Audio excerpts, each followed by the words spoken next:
Chapter 37, The Club. Under the scorching afternoon sun, Klein left his house. Since he had to walk all the way from Iron Cross Street to Welch's place, he wore a linen shirt instead of his formal attire of top hat and leather boots. He wore a matching brown coat, a round felt hat, and a pair of old leather shoes.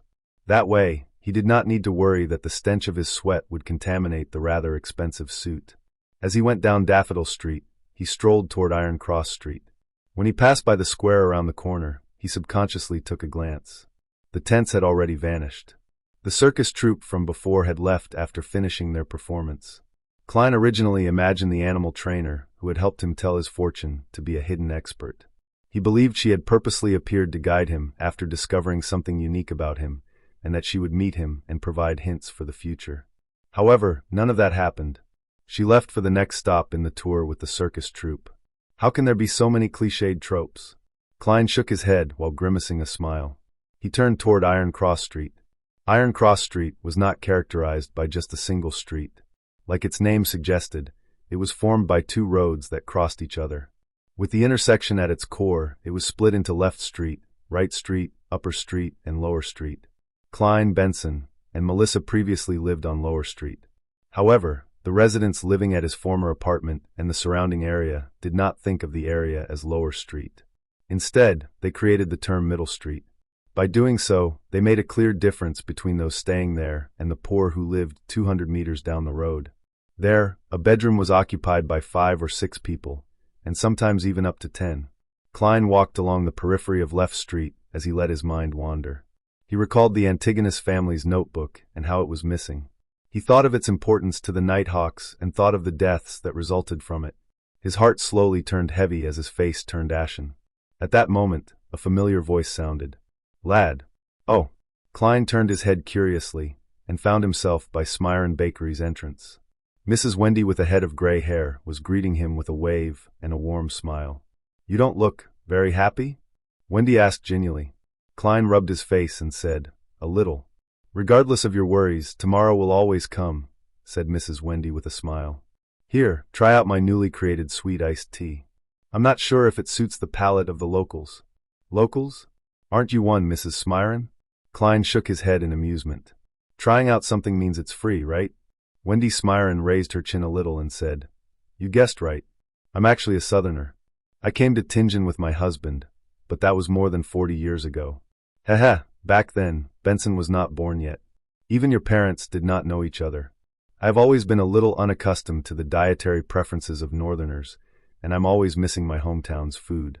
I miss pork sausages, potato bread, roasted pancakes, vegetables fried in lard, and roasted meat with specialty sauces. Oh, and I also miss sweet iced tea." Klein suffused a smile when he heard that. "Mrs. Smiron, this sure is a topic that makes me hungry, but I feel a lot better. Thank you very much.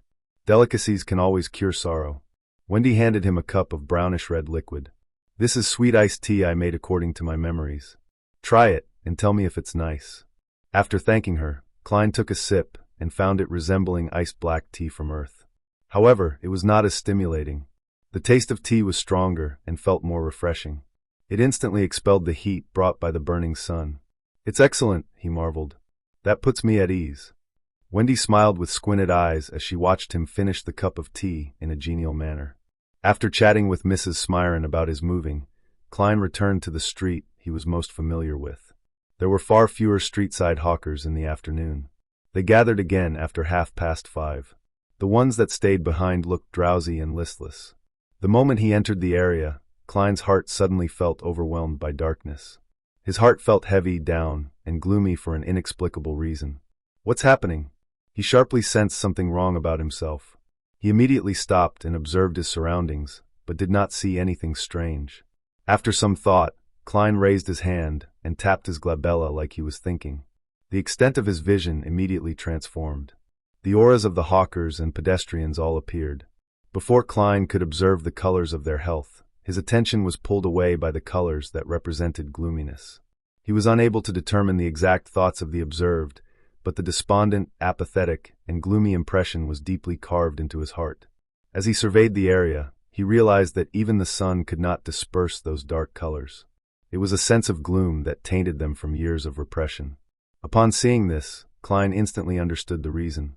Just as old Neil said, activating his spirit vision easily pulled him into unfamiliar environments and made him feel discomfort. It was also easy for himself to be affected by the emotions of others. A similar principle could be used on an ability like perception. This was an ability he obtained without additional practice after becoming a seer. It was a passive sense that could not be declined. It allowed him to directly sense the existence of anything abnormal. There was bound to be a level of interaction when perceiving things. Therefore, in the beyonder eyes of someone like a spirit medium, the intensity of everyone's perception is clear. It is like a fire in the night. Therefore, people with high perceptivity were naturally affected by the intense atmosphere of anything abnormal. It could only be repeatedly practiced to grasp, control, and adapt to such outcomes. Such a repressed color is probably formed over extended periods of time, right? Klein sighed as he shook his head, feeling somewhat affected. He tapped his glabella twice again, and tried hard to converge his spirituality. Tap, tap, tap. Klein walked toward the apartment and sensed for any abnormal existences or tiny connections, while also searching for the Antigonus family's notebook which he had hidden. The streets were the same as usual. There was filthy water and trash on the streets. It only cleared up when he reached the apartment's entrance. Klein pushed open the half-closed door and circled the first floor in the darkness that the sunlight could not reach. The wooden stairs creaked constantly as he went up them. The second floor was as dim as always. Klein released his perception and looked into the darkness. However, not only did he fail to discover any clues regarding his notebook, he even failed to see any invisible spiritual bodies.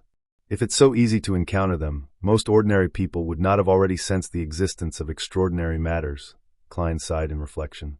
He had already understood that most spirits did not exist in the form of spiritual bodies, but in the form of spirituality. Only a spirit medium could effectively communicate with them. After circling the third floor once, Klein left the apartment and retraced his memory's footsteps towards Welch's place. He walked for a full hour, but did not discover anything along the way. Standing outside the garden bungalow, Klein looked at the building through the locked iron gates and mumbled to himself, "There's no need for me to search Welch's place, right? Captain and Madame Daly must have done a carpet search of the place. Besides, I don't have the key. They can't expect me to climb the walls, right? I'll try another path tomorrow. I've walked so much today, but there are no step counter rankings." While lampooning, Klein returned to the nearby district. He planned on taking a public carriage to Blackthorn Security Company to retrieve his daily allocation of 30 bullets. He needed to make use of his time and practice. A seer's lack of quick and effective offensive means could only be made up with his revolver and cane. The district around Welch's place was relatively clean. Shops with clean and bright windows lined the two sides of the street. At the turn of the street, Klein was just about to seek out the carriage stop when his gaze swept past a few signboards on the second floor. Harrod's Department Store. Military Veterans Mess. Divination Club. Divination Club. Klein silently repeated the name and recalled that he had to act as a seer. Yes, I should take a look and seek out new ideas. Amid his mixed thoughts, Klein went across the street and went to the second floor. He entered the main foyer to see a beautiful female attendant.